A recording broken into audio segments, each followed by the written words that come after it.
gue mau berbagi cara berpikir yang menurut gue krusial banget kalau lo pengen hidup lo lompat level dan menjadikan 2026 sebagai tahun perubahan besar.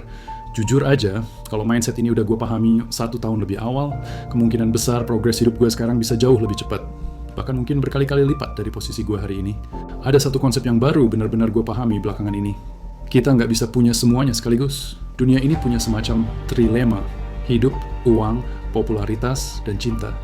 Lo bisa ngejar 2, tapi hampir mustahil dapat ketiganya secara sempurna tanpa ada yang dikorbankan. Banyak orang nganggap uang sama halnya dengan bahagia, padahal faktanya nggak sesederhana itu. Coba lihat orang-orang super kaya dunia. Banyak dari mereka justru hidupnya berantakan secara personal. Larry Ellison, pendiri Oracle misalnya, mengalami perceraian berkali-kali sepanjang kariernya. Jeff Bezos dari Amazon juga bercerai setelah puluhan tahun menikah. Jadi pertanyaannya, apakah kekayaan otomatis bikin hidup tenang dan bahagia? Jawabannya belum tentu. Ada titik tertentu di mana uang berhenti menambah kebahagiaan. Setelah kebutuhan dasar dan kenyamanan hidup terpenuhi, tambahan penghasilan besar nggak lagi terasa signifikan di gaya hidup. Perbedaan hidup antara penghasilan puluhan juta dan ratusan juta sebulan seringkali nggak sejauh yang dibayangkan.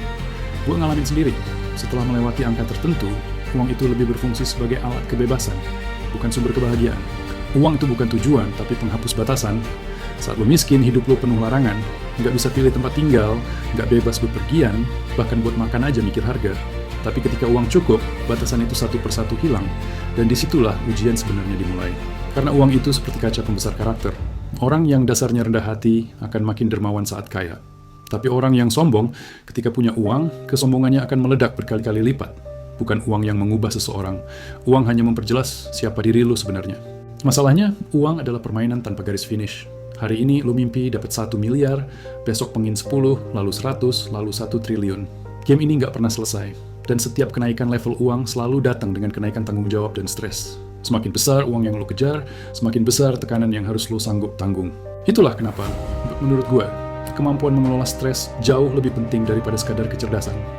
Orang yang tahan tekanan, dialah yang bisa pegang uang besar, karena uang itu sebenarnya adalah bentuk energi.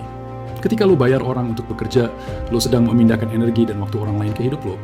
Dunia ini juga nggak adil, dan memang nggak dirancang supaya adil. Semua orang menginginkan hal yang sama, kenyamanan, kemewahan, kebebasan. Tapi kalau semua orang bisa punya semuanya, nilainya jadi 0. Sama seperti emas, berharga karena langka, bukan karena semua orang punya.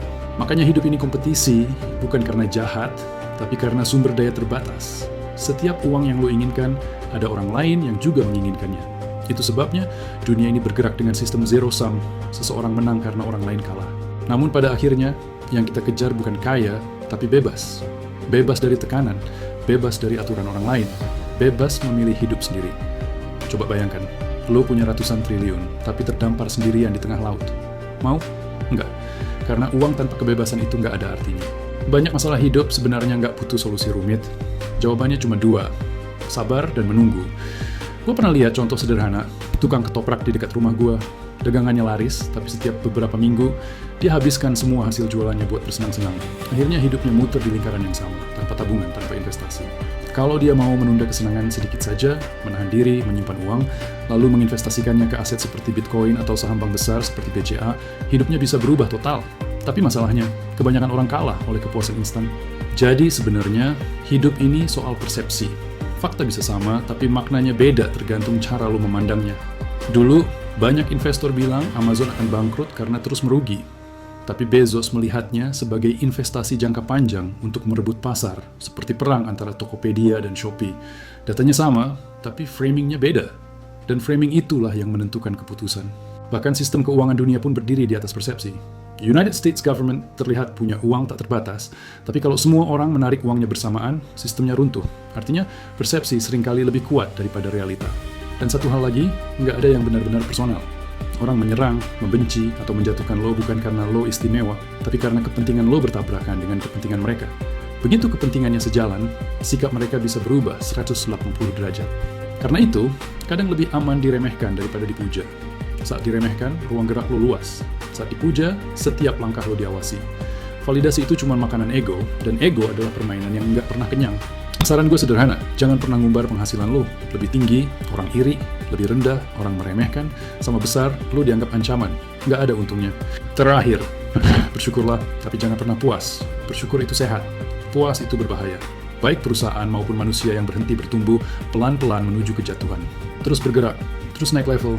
Karena saat lu berhenti berkembang, disitulah hidup mulai runtuh.